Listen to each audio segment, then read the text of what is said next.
Some people just don't know when to quit. Believe me, I learned that the hard way. The HOA president in my neighborhood. Carol, she's the poster child for that kind of stubborn. Picture this. I'm standing in my driveway on a hot Texas afternoon minding my own business, and she's at my gate screaming like I'd just committed some kind of felony, all because I closed my own gate. My gate on my property, you know.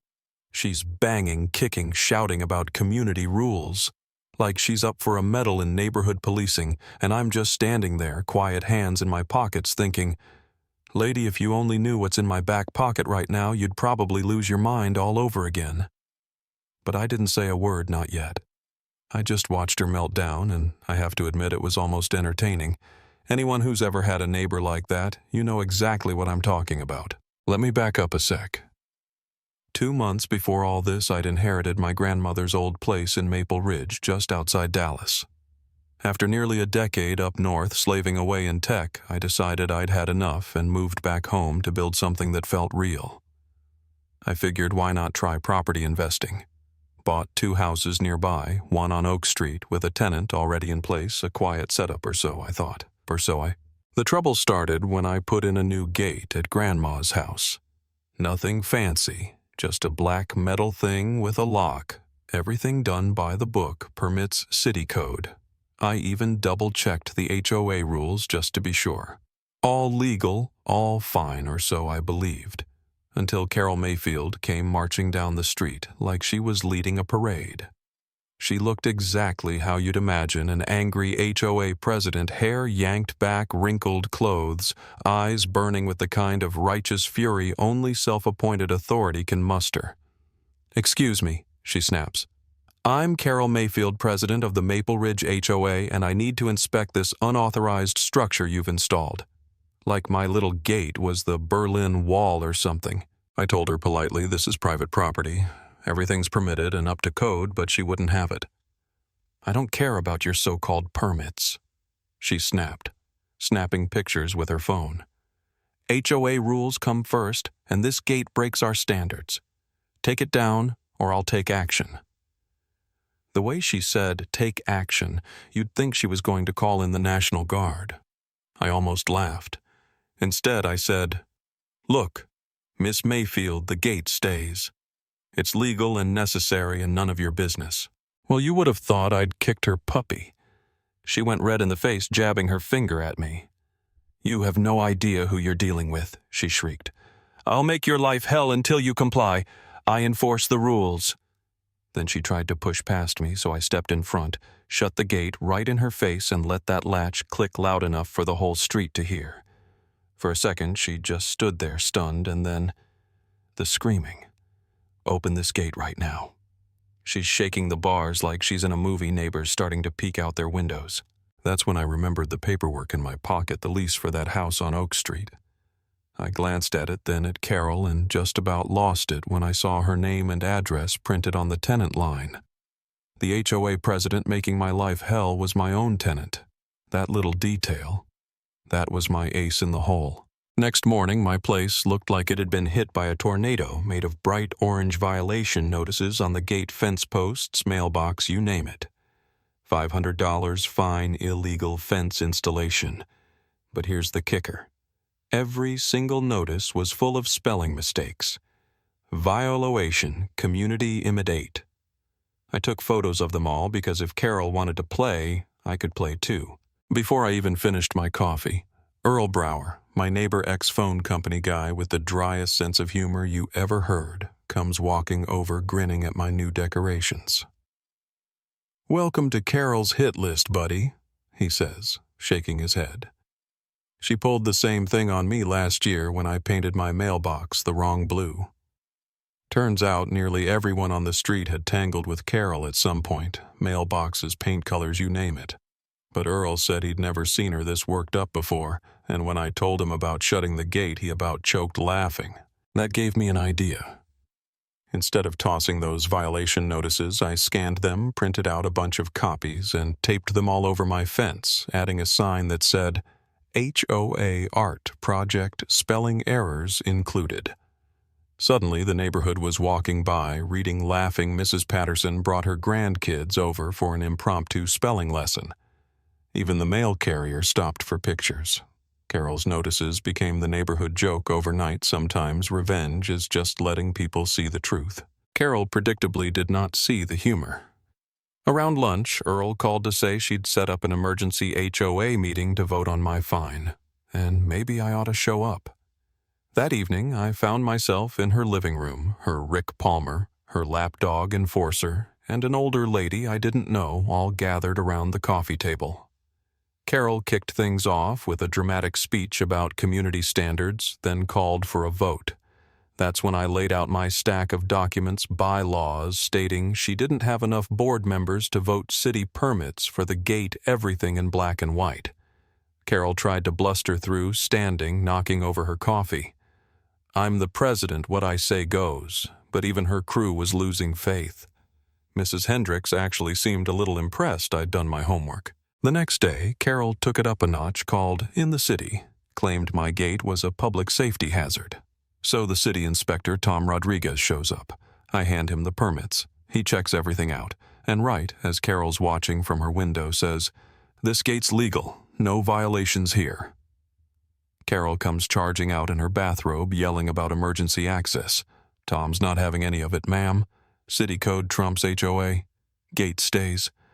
Watching her face when that sunk in worth every headache so far. Now you'd think she'd take the loss and back off, but nope. That afternoon, as I'm grilling burgers with Earl and a few neighbors, I made a sign, fence-approved celebration. Carol shows up with 2 cops claiming harassment.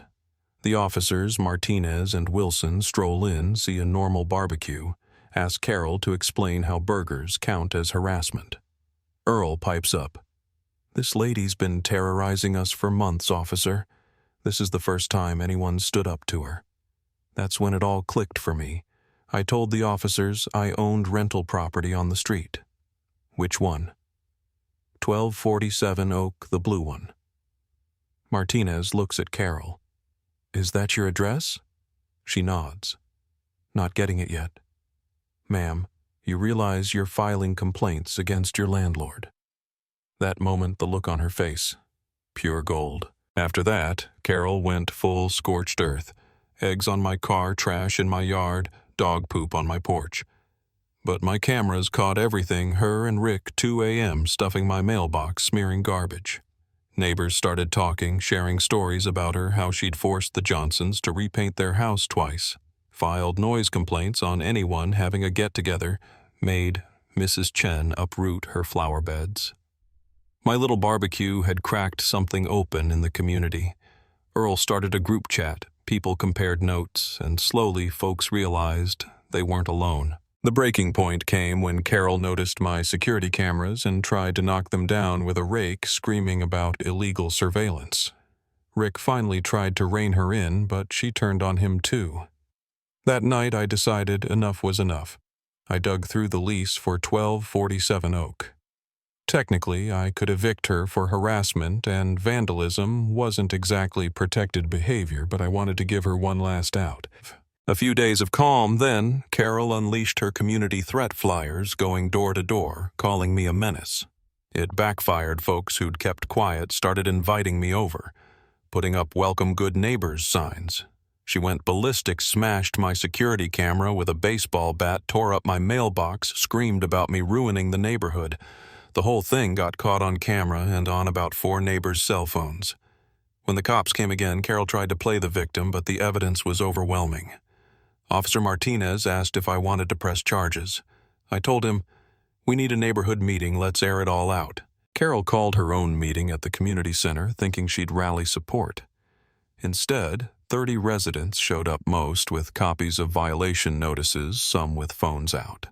I connected my laptop, played the security footage for everyone, her and Rick vandalizing her, losing it with a bat. Silence. Then I dropped the final card, pulled out the lease, and explained Carol had spent the last 3 weeks harassing and vandalizing her own landlord. Every threat, every notice, every complaint directed at the person you pay rent to every month. That broke her. She sobbed, raged finally, confessed to losing her home, her husband, her sense of control after her divorce. I just wanted to matter somewhere. For the first time, I felt a twinge of sympathy. Her reign had hurt so many, but it all came from a place of pain. Still, there were consequences. You can resign from the HOA and move out in 60 days, or we handle this legally, I offered. She took the deal, resigned, handed her keys to Earl. The street, for the first time in months, felt lighter. People stuck around after the meeting, laughing, sharing stories, planning block parties instead of just hiding. Carol moved out quietly. Rick helped her, finally admitting he should have spoken up sooner. The neighborhood bounced back, kids playing flowers, blooming backyard parties instead of whisper campaigns. Mrs. Johnson's daughter got her playhouse back. The Martinez family threw weekend cookouts again. I used Carol's security deposit to fix the damages, updated my screening process for tenants, and became the unofficial neighbor mediator. Even the security cameras came in handy for catching package thieves and hit-and-run drivers. 2 months after Carol left, I got a letter. A real apology, a check to help with repairs, and a promise she was getting help. "You showed me more mercy than I deserved," she wrote. I hoped she found some peace. Looking back, I realized the loudest neighbor is often just the loneliest, the most controlling, sometimes the most lost. You gotta stand your ground. Document everything, protect yourself, but a little compassion doesn't hurt either. The gate that started all this mess. Still there, just a gate? No drama. These days, neighbors walk past kids, ride their bikes, and the biggest worry is who's got the best Halloween decorations. If you've ever dealt with an HOA tyrant or a neighbor like Carol, remember patience and paperwork go a long way.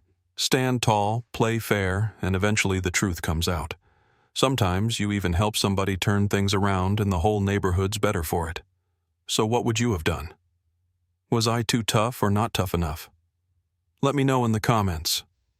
Trust me, every neighborhood's got a story like this, and I'd love to hear yours.